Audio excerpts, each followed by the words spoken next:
And I was yet aware that this was only a moment, that the world awaited outside, as hungry as a tiger, and the trouble stretched above us, longer than the sky. I always like that quote from Baldwin's short stories, Sonny's Blues. Probably top five short stories for me. Think Kafka's Penal Colony, and some opposed would make up the rest of the list. I mean, who would have guessed an orangutan in his one short story? It was the unawareness of what should have been foreboding when I thought to take this picture as a moment in time. Things were already downhill at this point. I still hadn't gotten my visa to return to Japan and no longer had a place to stay in Baltimore for the holidays. So I had to come to Nebraska, where there really aren't too many like-minded people.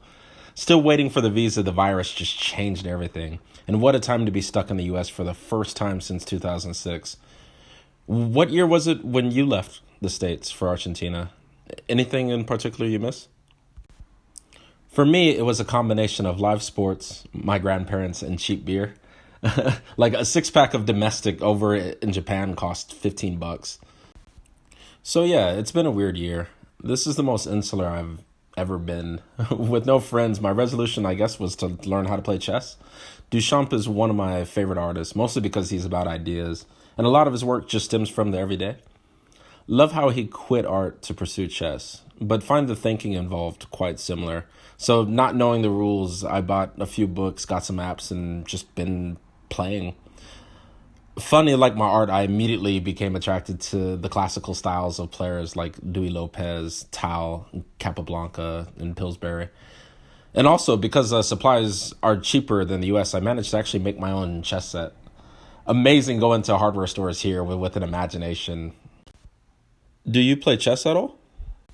Also, what are those two wooden instruments called that you're always playing? The ones that make the clapping percussive sound? In quarantine, I have been challenging myself with an ECM record a week, and really came to like the records of the Argentinian player, Dino Saluzzi. Guess it was the sound. He plays jazz, but he does it with a bandoneon, which after like a quick search is an accordion-like instrument particular to Argentina and Uruguay. Have you by chance heard this live? If not, I loved his duo record with a celloist, where the two instruments both have a distinct timbre, yet intuitively complementary in their warmth. Not going to pretend my Spanish is good here, but the album is called Ojos Negros.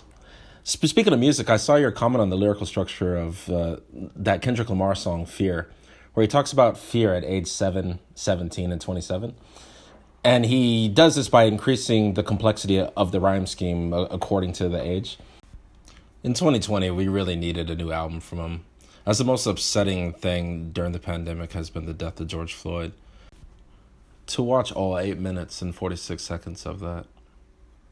Like most things in life that are out of your control, yet exclusively detrimental, it just creates pure anger and frustration at the level of contempt they have historically shown for our lives. After being a world away in Japan since the start of actually being able to see on video what we've always known and experienced, I went to the protest with a roll of film. And what an absurd atmosphere with the helicopters, tanks, snipers on rooftops, and angry cops with assault rifles on overtime. And even more, all the Trump Confederate all lives people and trucks behind the police against really just a bunch of frustrated kids who just want some equality and accountability. It was just the most absurd thing. I saw a cop off on the side in front of Target and wanted the shot for symbolism. And right after taking the picture, he jerked his gun at me, screaming, get the fuck back or I'll blow your fucking head off. I'll blow your fucking head off. And he said that because I took a picture. And that was the third time in my life a cop pointed his gun at me. The other two were both as a teenager, my junior year in Colorado. But at 35, it is frustrating because it is like you're still the same boy in this country. And that fear hasn't changed, just evolved. Strangely, a lot like that song. Guess these have all just been my thoughts and doings during the pandemic. In addition to walking the dog every day, as that's pretty much the only time I go out. Having 2 dogs back in Tokyo in no yard, I've had to walk them daily for the last 8 years. So I've really come to hate walking dogs, actually, but I do find myself enjoying it here.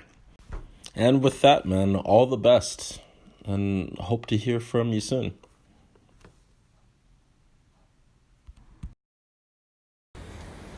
Hey, Jesse, I am contacting you here. It's the 5th of January, 2021, and this will be my first reply to your correspondence. It seems like an interesting collaboration for us both. You know, both as Americans who chose to repatriate to different countries. Forgive me, expatriate. I left, when did I leave? 2011. So, things were actually quite good in the United States. Obama was president, but I think it was just because of that. Somewhere in the second term, there was like, this is as progressive as it's going to get, and it's not very fucking progressive. But still, I talk about progressive, and most of these photos, some of these photos that you're seeing here, I took at the rally anti-abortion, which luckily they failed. On the second to last day of the year, they legalized abortion here in Argentina, which is the second country in Latin America. So that was a really big deal. But there was still something so bleak about it. I was living in New York. I was trying to work in cinema. And I got jaded with working in American cinema. I guess I wanted something more radical. And I chose Argentina almost by chance. I just wanted a metropolis. I wanted to learn Spanish, and I wanted in somewhere that had cinema. I still couldn't let go of cinema, and so I came here, and I met this this really cool underground cinema thing, but like really underground, where you will never actually get money from the work that you do. And as a matter of fact, for the first date I had with my wife, I took her to see the son of Piazzolo. And Piazzolo is the great jazz tango guy here in Argentina, and he plays the bandoneon. And that was our first date. So, I'm also interested in, looking for somewhere new. It's a very particular situation that you're in, which I think is very fruitful and frustrating, but that you can't get back to Japan. I'm interested in what made you choose Japan, which also goes in with something you asked, is that if I played chess. 2 years ago, I was super involved with chess. I wanted chess to stop me from playing cell phone video games. And so I dedicated it all to chess. And I got it, and it was fun. It is very fun. But as a matter of fact, I stopped doing chess so I could learn Japanese. And the whole Japanese thing is kind of weird. Me and Natty went to Japan Natty's my wife. We went to Japan for our honeymoon, and we really loved it, and we made friends there. And Natty and I had been wanting to learn the language for a long time. And she wanted German, and I wanted French. And then she said, hey, how about Japanese? And we liked it because it was something completely so different from anything else that it would take us to somewhere else.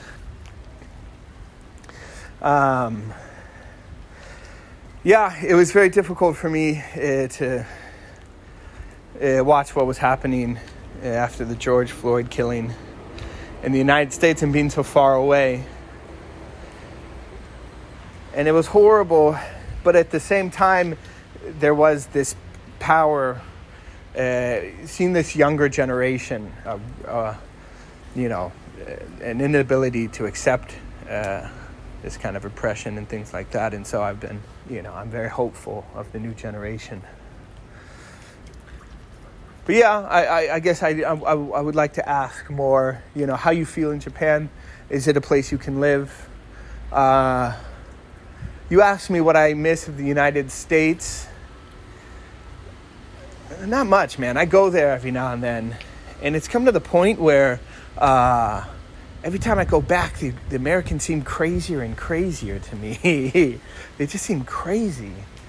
The things they care about don't seem like real things. I miss the beer. I miss the bars. There's no bars here. And I'm talking like the bar where you put your arms up on the bar and you have your whiskey there and you sit at the bar. That's what I most miss. So we'll keep this up. I'm excited. All right, it's good to talk to you, man. See you later. The wooden balls you asked about are called asalatos. They are one of the examples of the infirmity of TikTok causing me buy bullshit that I don't need. But as a matter of fact, it has become quite good at entertaining me in this long, eternal lockdown.